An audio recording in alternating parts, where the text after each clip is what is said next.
Hello students, स्वागत है आपका हमारे यूट्यूब चैनल अंकित मैथमेटिक्स क्लासेस में। आज हम पढ़ेंगे प्रतिस्थापन विधि के द्वारा समीकरणों का हल।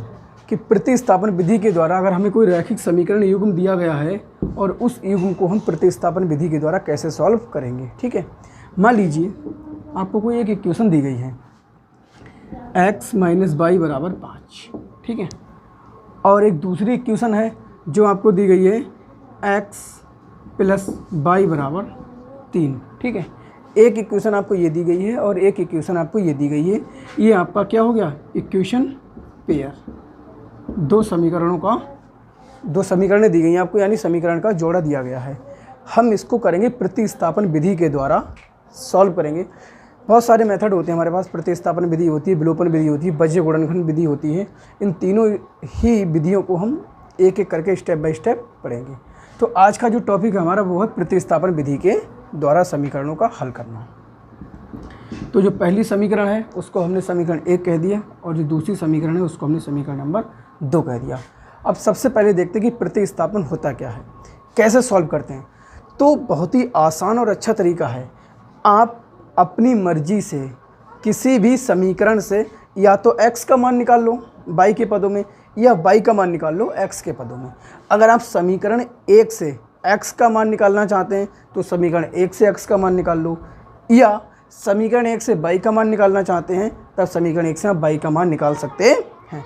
यही काम आप समीकरण नंबर 2 में कर सकते हैं। समीकरण 2 से आप x का मान निकाल सकते हैं या समीकरण 2 से आप y का मान निकाल सकते हैं। चलिए, तो हम समीकरण 1 से ठीक है भाई, हमने क्या किया, समीकरण 1 से हम x का मान निकाल लेते हैं। तो जब हम समीकरण 1 से x का मान निकालेंगे तब क्या मिलेगा हमें, 5 प्लस y। ये y उधर जाकर प्लस का हो जाएगा। ठीक है, समीकरण 1 से हमने x का मान निकाल लिया। तो जो x का मान आया इसे हमने समीकरण नंबर 3 कह दिया। जो x का मान आया हमने समीकरण 1 से निकाला।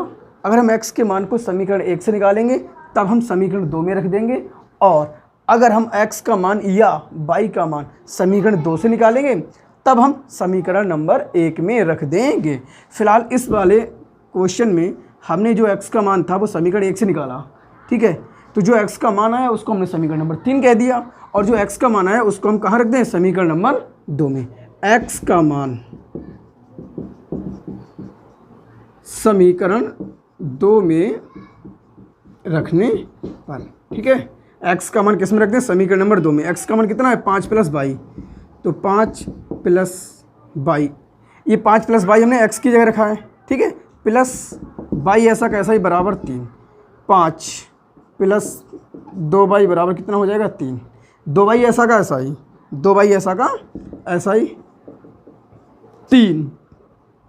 ये 5 उधर जाके किसका हो जाएगा, माइनस का हो जाएगा। तो 2y बराबर कितना हो जाएगा, 5 में से 3 जाएगा, कितने हो जाएंगे, माइनस के 2। 2 से 2 कैंसिल, कितना आया, y का मान कितना आएगा, 1 आया माइनस का। ठीक है, y का मान कितना आएगा, -1। y का मान समीकरण नंबर 3 में रख दो। y का मान समीकरण 3 में रखने पर, y का मान समीकरण 3 में रखने पर, ठीक है, y का मान किस में रखोगे, समीकरण 3 में। तो रखो x बराबर 5 माइनस 1, y का मान कितना है, -1। तो x बराबर कितना हो जाएगा, 4। ठीक, तो यही हमारा आंसर हो गया। प्रतिस्थापन विधि के द्वारा हमने समीकरणों को सॉल्व कर लिया। y का मान -1 आया और x का मान 4 आया। चलिए, कभी कभी सवाल करते समय कैलकुलेशन में कोई गलती हो जाती है, हमारे मान गलत आ जाते हैं। अब हमें कैसे पता लगेगा कि हमने जो सॉल्व किया वो सही है या हमने कहीं गलती कर दी। तो इसके लिए हम आपको बताते हैं जांच। ठीक है, क्या बताते हैं, जांच, टेस्ट। कैसे टेस्ट करोगे, आपका जो x का और y का मान निकाला है, इस x के और y के मान को या तो समीकरण 1 में रख दो या समीकरण 2 में रख दो। चाहे समीकरण 1 में रख दो और चाहे समीकरण 2 में रख दो। अगर LHS और RHS बराबर आ जाते हैं इसका मतलब आपने जो x और y की वैल्यूज़ निकाली हैं वो बिल्कुल सही हैं, और अगर नहीं आते हैं तो कहीं ना कहीं हमने गलती कर दी है। चलिए टेस्ट करते हैं। समीकरण 1 से क्या है, x माइनस वाई, LHS ले ली। ठीक है, LHS ले ली, x माइनस वाई। x कितना है हमारा, 4, माइनस की जगह माइनस, y का मान कितना, -1। 4 + 1 कितना आ गया, 5, और यही तो हमारी RHS है। इसका मतलब क्या है, x और y के मान जो हमने निकाले वो बिल्कुल हमारे सही हैं। फिर भी हो सकता है पहली समीकरण में सही आ जाए, दूसरी समीकरण में नहीं आए, तो चलो इससे भी चेक कर लेते हैं। ठीक, फ्रॉम टू x प्लस y बराबर 3 है, LHS ले लो, कितनी हो जाएगी 4 प्लस y का मान -1, तो 4 - 1 बराबर 3, यही क्या है हमारी RHS। ठीक है, दोनों ही कंडीशन में हमने आपको चेक करके दिखा दिया, समीकरण 1 से भी हमने चेक करके दिखा दिया और समीकरण 2 से भी हमने चेक करके दिखा दिया। LHS और RHS कैसे आए, बराबर आ गए। ठीक है, LHS और RHS कैसे आ गए, बराबर आ गए। इसका मतलब जो हमने x और y के मान ज्ञात करे हैं, ये मान कैसे हैं, सही हैं। और x और y के मान को ज्ञात करना ही समीकरणों का हल कहलाता है। और हमने किस विधि के द्वारा हल किया है, प्रतिस्थापन विधि के द्वारा। प्रतिस्थापन विधि का मतलब हो गया एक के स्थान पर दूसरे चर को रखना, एक चर के स्थान पर दूसरे चर को स्थापित करना ही हमारा प्रतिस्थापन विधि कहलाता है। इतनी बात समझ में आ गई। तो हमने दोबारा समझते हैं कि हमने क्या किया। करना क्या होगा, सबसे पहले आपको रैखिक युग्म दिया गया होगा, उस रैखिक युग्म में या तो आप समीकरण 1 से x या y का मान ज्ञात करोगे, ठीक है, या समीकरण 2 से x का या y का मान ज्ञात करोगे। ये आपकी मर्जी है, चाहे समीकरण 1 से x का मान निकाल लो या y का मान निकाल लो, या समीकरण 2 से x का मान और y का मान निकाल लो।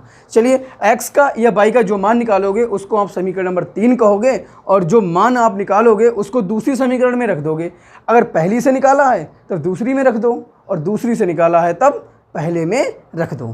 तो इस तरीके से ही यही प्रतिस्थापन विधि के द्वारा समीकरणों को सॉल्व किया जाता है। जो ये मेथड है, ये प्रतिस्थापन विधि है भाई, सब्स्टिट्यूशन मेथड। जो ये मेथड है वो कौन सा मेथड है, सब्स्टिट्यूशन मेथड। ठीक है, इतनी बात समझ में आ गई। चलिए अब रुक करेंगे एक्सरसाइज की ओर।